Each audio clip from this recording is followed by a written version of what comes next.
Hey guys, so today we are going to be continuing with identifying and also examining the core, really major principles of the United States Constitution.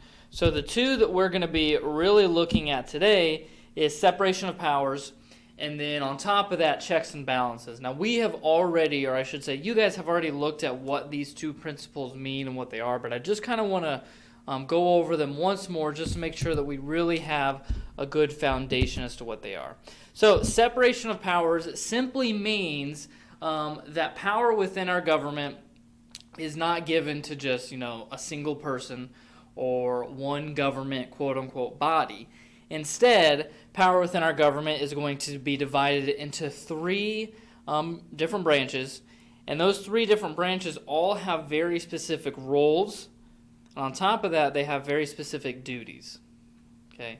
Now, checks and balances is going to differ from separation of powers in that checks and balances is the idea that each branch retains power over the other branches. Okay. Specifically to stop corruption, but more broadly speaking, just to prevent one branch from holding too much power. So let's go ahead now and let's dive into both separation of powers and also checks and balances within our government. So we are going to be filling out this table together, and you can fill out, if you're at home, you can be filling out the paper that you have on your iPad. So let's start first with separation of powers. And we'll start up here with the legislative branch. Now, the basic role of the legislative branch is to simply, I hope you can see this, is to simply make laws. Okay? So if you were explaining to a kindergartner, okay, we have three different branches, and you would tell them the basic role of the legislative branch is to simply make laws.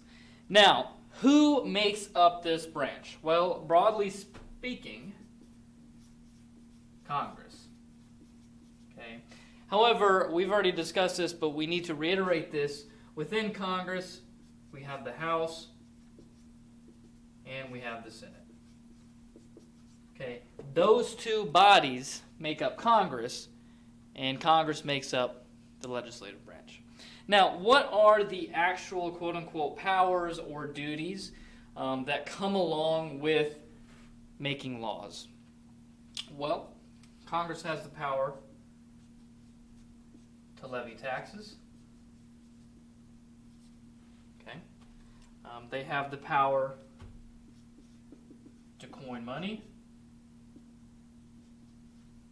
They also have the power to borrow money. They have the power to punish counterfeiters.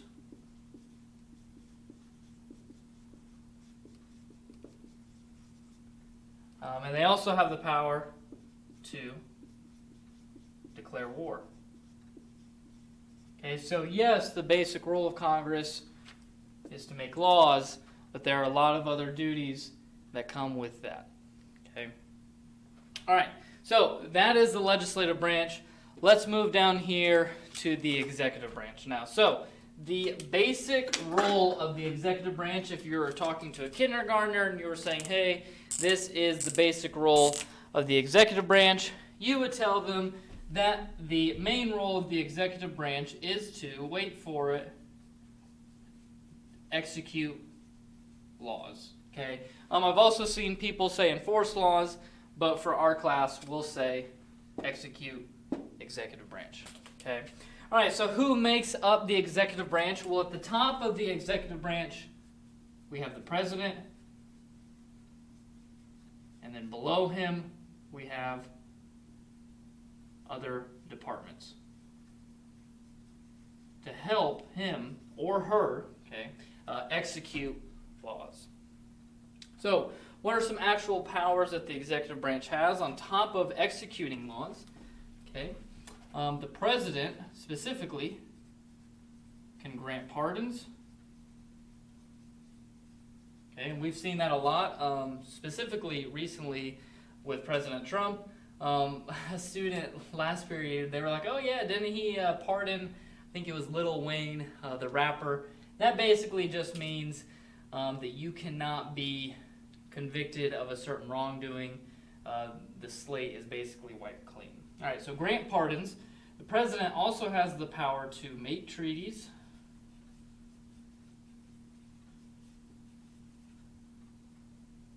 And then lastly, we'll put appoint officials.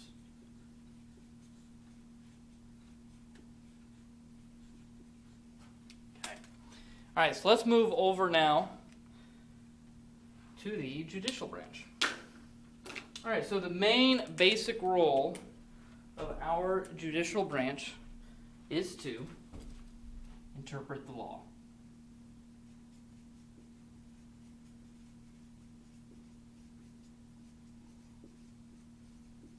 Okay. On top of just saying interpret the law, we could also say interpret the Constitution, federal laws, and then also treaties. Okay. All right, so who makes up this branch? Well, at the top of this branch, we have the Supreme Court. We'll just put SC for Supreme Court, and lower federal courts. Okay.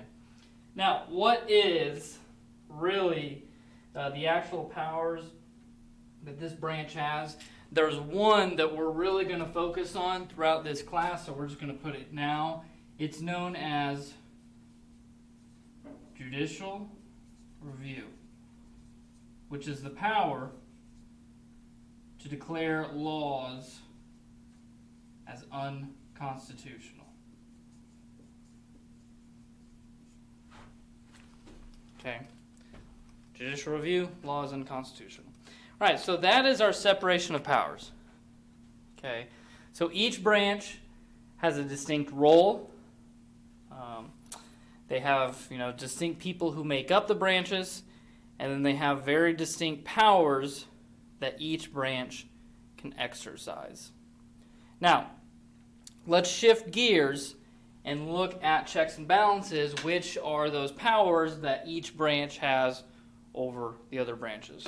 Okay, so let's start here with the executive branch. Okay, there's really only one check and balance that we're going to need to know for the executive branch over the legislative branch.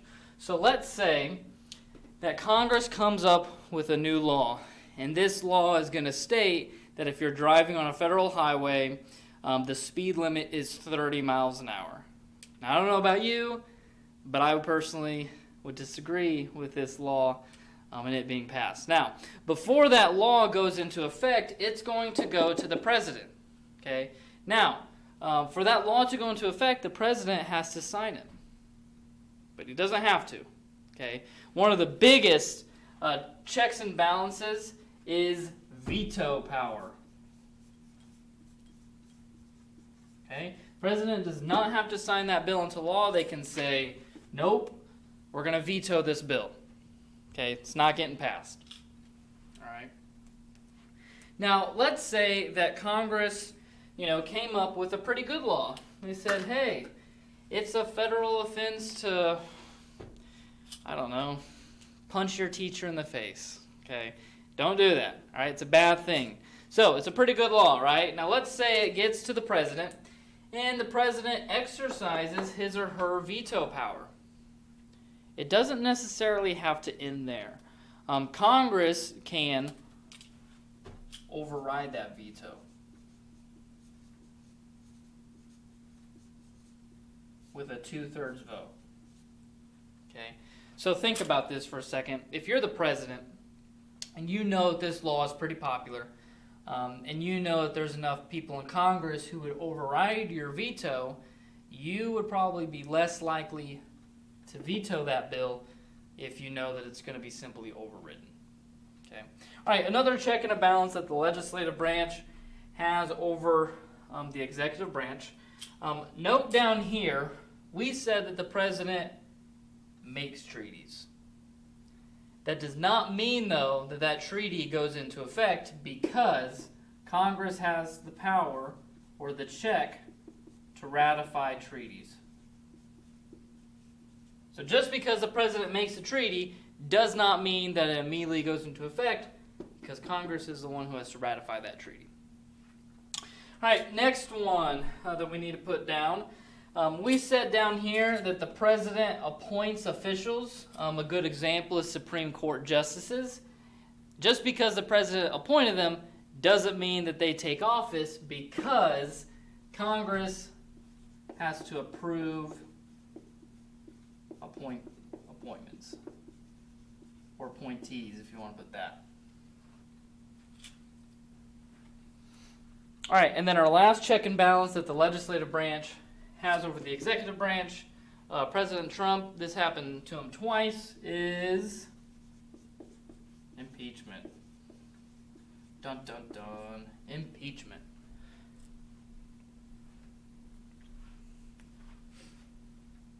Okay.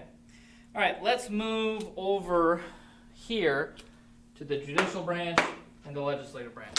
All right, so our biggest check and balance that the judicial branch has over the legislative branch, we kind of already put it down here, but their biggest check and balance that they have is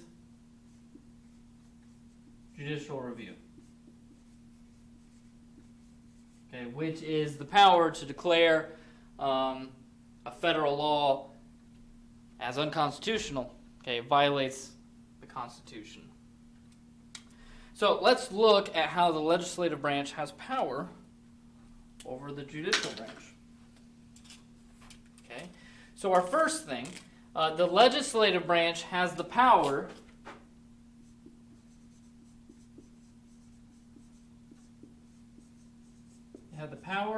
to impeach judges.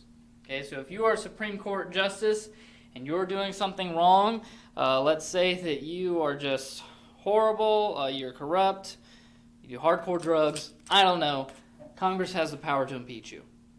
Okay. Now let's think about this for a second. So the Supreme Court has power to declare laws unconstitutional. Okay. This federal law can no longer be used because it simply violates the Constitution. Well, think about that. If you're in Congress, how might you get around this? I'll tell you, you simply amend the Constitution.